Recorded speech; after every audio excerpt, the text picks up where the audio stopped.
In today's video, we are going to learn how to put a token that you own on the secondary market. All you have to do is make sure you have connected your MetaMask wallet. Go to the tokens that you own via profile. Click on the token that you want to put it on sale on the secondary market. Click on list for sale. Set the price right.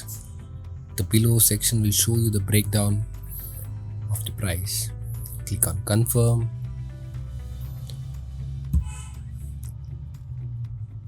Complete your MetaMask transaction. Once your MetaMask transaction is completed, the token will show up in the secondary market.